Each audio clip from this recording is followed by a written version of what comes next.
मध्य प्रदेश में कौशल विकास की रीढ़ माने जाने वाले व्यावसायिक प्रशिक्षकों ने अब अपने अधिकारों की लड़ाई तेज कर दी है।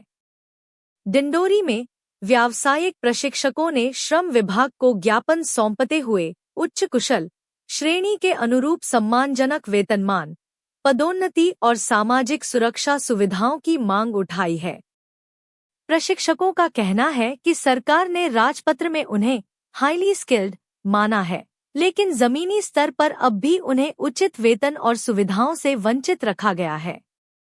मध्य प्रदेश राजपत्र दिनांक 30 अप्रैल 2026 में व्यावसायिक प्रशिक्षण प्रशिक्षक और शिक्षकों को उच्च कुशल श्रेणी में शामिल किया गया है।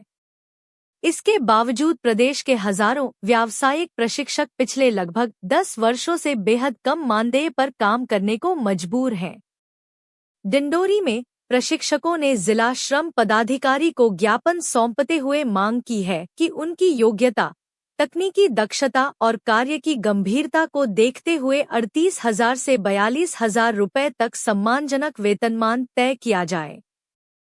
प्रशिक्षकों ने केवल वेतनमान ही नहीं, बल्कि समयबद्ध पदोन्नति नीति लागू करने, तकनीकी भत्ता देने, ईपीएफ, ईएसआई और सवैतनिक अवकाश जैसी सामाजिक सुरक्षा सुविधाएं प्रदान करने की भी मांग उठाई है।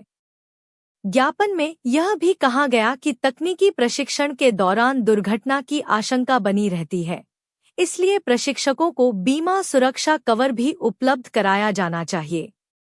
व्यावसायिक प्रशिक्षकों का कहना है कि वे प्रदेश के युवाओं को रोजगार और कौशल आधारित शिक्षा देने में महत्वपूर्ण भूमिका निभा रहे हैं।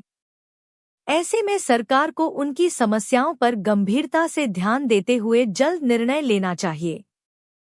अब देखना होगा कि उच्च कुशल श्रेणी में शामिल किए जाने के बाद व्यावसायिक प्रशिक्षकों की वर्षों पुरानी मांगों पर सरकार कितना गंभीर कदम उठाती है। फिलहाल डिंडोरी से उठी यह आवाज अब प्रदेश भर के व्यावसायिक प्रशिक्षकों की बड़ी मांग बनती दिखाई दे रही है। सर, मेरा नाम मुक्ता सोनी है। मैं व्यावसायिक प्रशिक्षक हूँ सर, और मैं 10 साल से काम कर रही हूँ।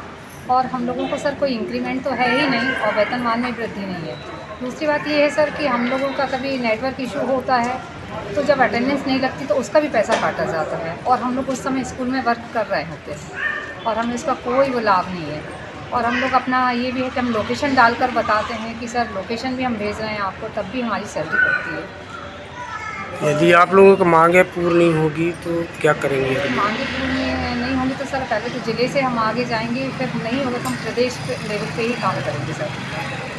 जो भी हड़ताल वगैरह है, धरना है, वो सब करेंगे सर। और आज से नहीं सर, हम 2 साल 3 साल हो गए हम यही सबको ज्ञापन दे रहे हैं, लेकिन हमको अभी तक कोई लाभ नहीं मिला है।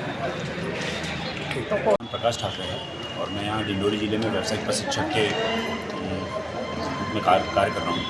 और सबसे बड़ी समस्या ये है कि हम दूर दूर दराज से आकर यहाँ नौकरी कर रहे हैं और 200-300 किलोमीटर दूरी से आकर नौकरी कर रहे हैं। तो जाने आने में ही हम लोगों को इतना ज़्यादा समय खराब हो जाता है। कभी यदि आकस्मिक ऐसे कुछ दुर्घटना हो जाए या कुछ कारणवश छुट्टियाँ लेना पड़े तो हम लोगों के लिए एक सीएल का भी प्रावधान नहीं है। तो मैं ये चाहता हूँ कि मतलब मेरी ये मांग है सभी व्यावसायिक प्रशिक्षकों की तरफ से कि कम से कम सीएल की जो व्यवस्था है वो राज्य सरकार की तरफ से हमें दिया जाए।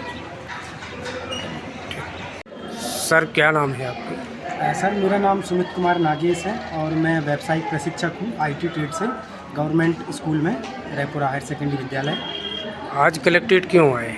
सर, हम कलेक्ट्रेट इसलिए आए हैं कि हम लोगों की बहुत सारी ऐसी समस्याएं हैं, जैसे कि वेतन वृद्धि। हम लगभग 10 से 12 सालों से काम कर रहे हैं विभाग में, सरकारी विभाग में, स्कूल एजुकेशन में, लेकिन आज तक हमारी कोई भी इंक्रीमेंट नहीं हुआ है। ना वेतनमान में वृद्धि हुई, ना पद में कोई वृद्धि हुई, और ना कोई हमको ऐसी कोई सुविधा मिलती है जिससे हम संतुष्ट हों।